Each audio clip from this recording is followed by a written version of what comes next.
원래 한국은 일본보다 한 수 아래였다. 한국 팀은 이제 같은 레벨이라고 보기엔 어렵다. 이는 일본 축구협회를 비롯한 일본 국가대표 축구 선수들이 한국과의 축구 경기 전에 한 말입니다.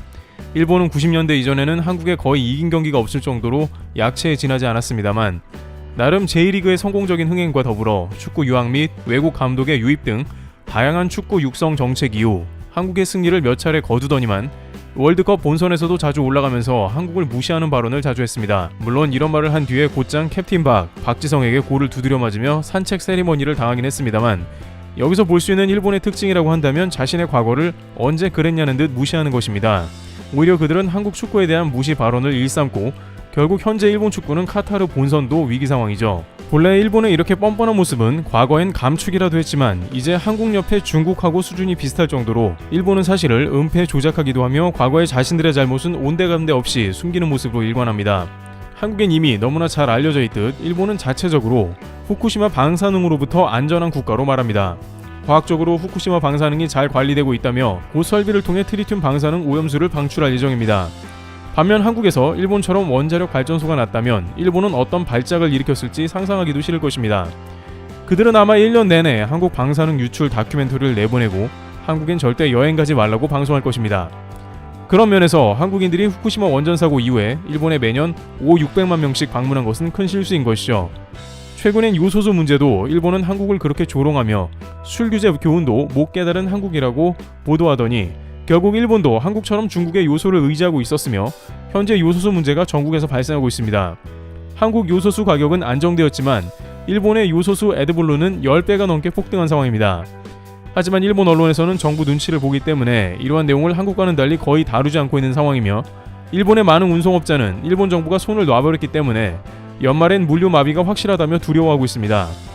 하지만 일본의 눈속임은 정말 대단했던 것이 당시에 한국의 복수 언론조차 일본에는 요소수 대란은 없다며 일본 요소수는 70%가 자체 요소 공급으로 생산하고 있고 연간 80만 톤이나 나와 문제가 없다고 보도했던 것입니다.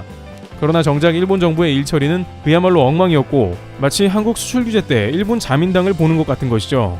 일본은 세밀하다, 일본은 정교하다, 일본은 완벽하게 준비해 한국 반도체 사업을 망하게 한다고 주장했지만 막상 뚜껑을 열어보니 그들은 혈기를 부리며 수출 규제를 실시한 것이고 일본 반도체 산업만 고사한 것입니다. 생각보다 일본은 심하게 체계적이지 않았는데 이번 요소수 문제가 또 일본에 그런 식으로 터진 겁니다. 이에 관해 전 일본 경산성의 고위 간부였던 시케야키는 아사히와의 관련 인터뷰에서 대만에 휘둘리는 일본이라는 제목으로 컬럼을 기고했는데 과거 세계 반도체 시장에서 가장 우수했던 일본이 이제는 글로벌 탑10에 하나도 없다면서 TSMC 일본 공장을 들이기 위해서 무리하게 세금을 수조 원이나 퍼붓는 실태에 대해 꼬집었습니다. 또한 일본의 수출 규제로 인해서 이제 삼성전자와 협업이 불가능해져 버린 상황도 한탄했습니다. 삼성은 미국의 반도체 공장까지 짓고 미국과 손잡고 저만치 달려가는데 일본은 부러워만 하는 꼴이라며 일본은 이제 한국과 경쟁조차도 불가능한 첨단 산업의 하류 국가로 전락했다는 평가를 곁들인 것입니다.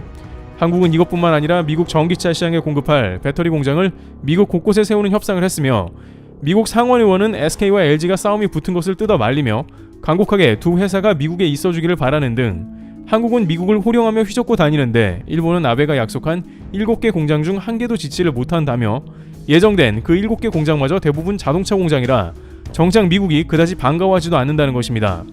한국은 미국 산업을 일으킬 중추 역할을 하지만 일본은 미국 자동차 산업 파이만 빼먹는 것이라면서 한국은 미국에 팔 것이 있는 국가이고 일본은 이제 미국과 딜할 산업조차 없다는 한탄을 했습니다.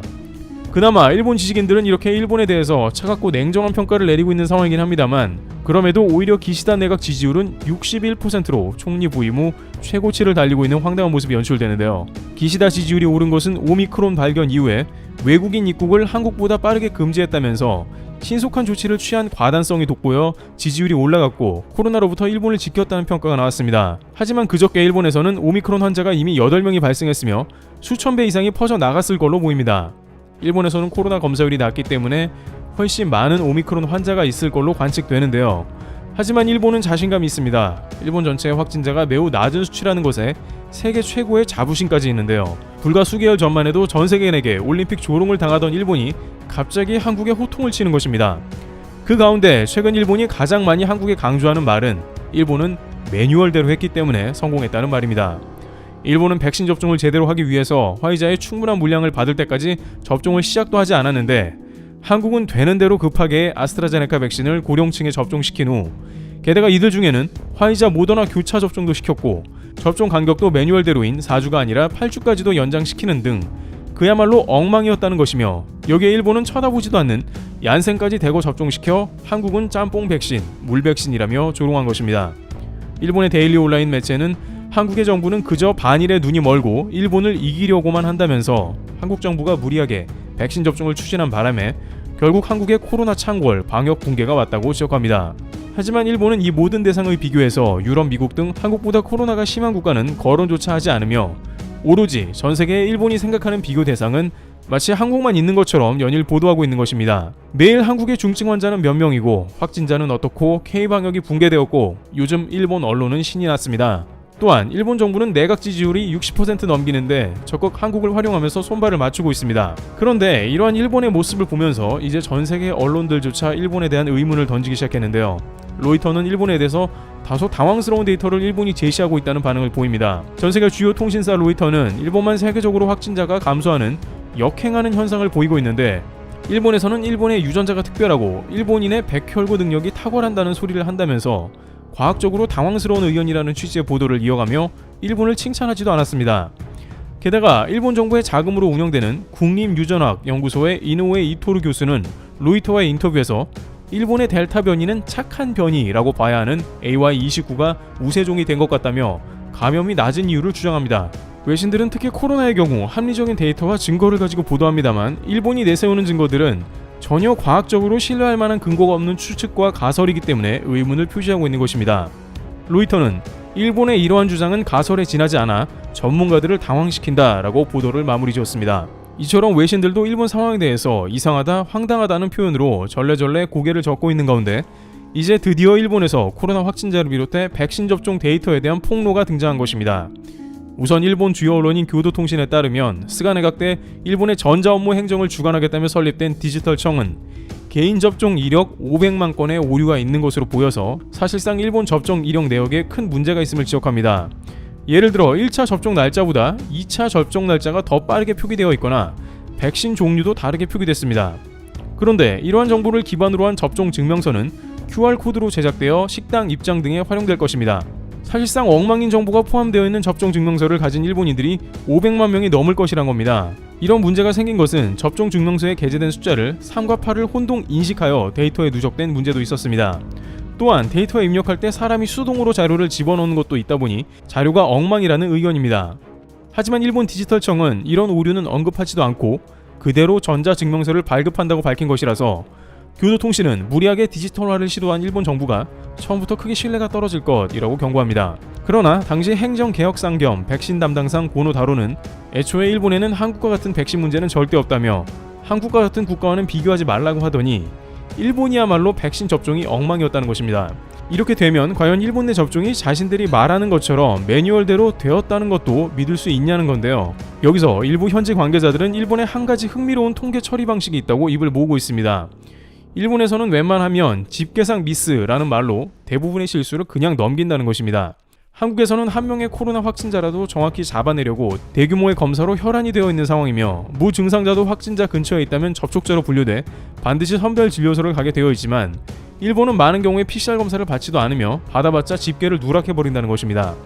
다만 8월에 일 확진자가 2만 명까지 나온 것은 당시 올림픽 때문에 세계의 눈을 피할 수는 없었기 때문이고 올림픽이 끝나고 총리를 새로 선출하면서 이제 본격적으로 집계 미스를 여기저기 낸다는 것입니다. 그 가운데 500만 명의 백신 통계가 사실상 엉망임이 드러났지만 이 역시 집계상 미스로 처리하는 동시에 디지털청은 다음 달 정도부터 엉망인 데이터를 베이스로 한 백신 접종 전자증명서를 발행하겠다는 것이죠.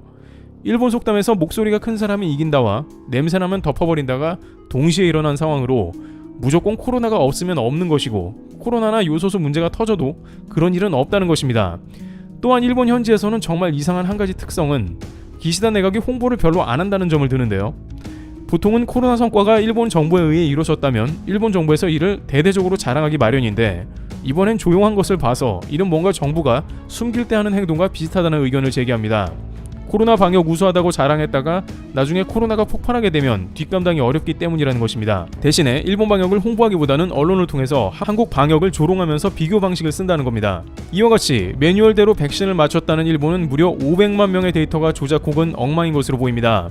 한국 백신 접종을 조롱하던 일본입니다만 이 역시 자신들 잘못은 철저하게 숨기고 아닌 척하고 있는데 결국 이러한 후유증은 추후 일본 의료 붕괴나 사회 혼란으로 고스란히 돌아올 것으로 관측됩니다. 트래블튜브였습니다. 감사합니다.